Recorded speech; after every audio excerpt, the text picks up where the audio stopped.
ఎక్కడైనా ఉద్యోగం కావాలంటే పలుకుబడి ఉన్నోళ్ళు ఎమ్మెల్యేలను ఆశ్రయిస్తారు. ఇంకా ఇన్ఫ్లుయెన్స్ ఉంటే మినిస్టర్ల రికమెండేషన్ కూడా చేయిస్తారు. మరి ఇలా ఓ మంత్రి గారే రికమెండేషన్ కోరితే అది కూడా మరో మంత్రిని అన్నా మనోడికి ఉద్యోగం కావాలని అడిగితే ఎలా ఉంటుంది? ఈ పాటికి మీకు ఈ మంత్రులు ఎవరో అర్థమైపోయి ఉంటుంది. స్టోరీ చూడండి.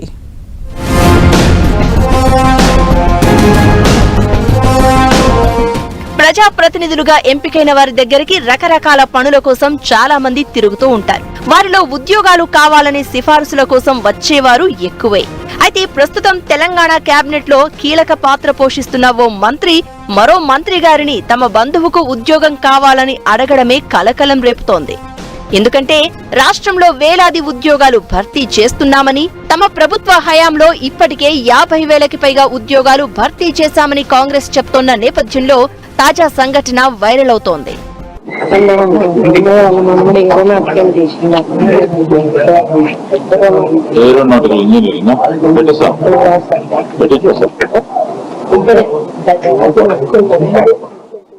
ప్రతిభ ఆధారంగా వచ్చే ఉద్యోగాలు కొన్ని, ప్రైవేటు ఉద్యోగాల్లో మెరిట్ సాయంతో కొన్ని ఉద్యోగాలు భర్తీ అవుతూ ఉంటాయి. అయితే ఎంత ప్రయత్నించినా ఒక్కోసారి ఉద్యోగాలు దొరకడం కష్టం. అలాంటి సమయంలోనే ఇతరుల సిఫారసులు దక్కితే జాబ్ గ్యారంటీ అనే నమ్మకం చాలా మందిలో ఉంటుంది. అయితే ఇలాంటి సిఫారసు సాక్షాత్తు ఓ మంత్రి గారు మరో మంత్రి గారిని కోరడం కొంత ఆశ్చర్యం కలిగించే విషయమే.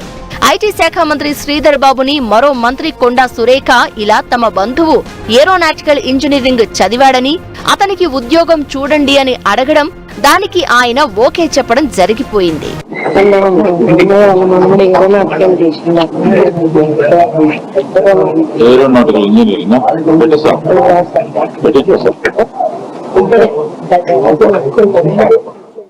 రాజకీయాల్లో మంత్రిగా ఉన్నవారికే తమ వారికి ఉద్యోగాలు దక్కింపు చేయడం కష్టంగా ఉంటే ఇక సాధారణ జనం మాటేంటనే ప్రశ్న, చర్చ ఈ సంఘటన నేపథ్యంలో పెద్ద ఎత్తున చోటు చేసుకుంది.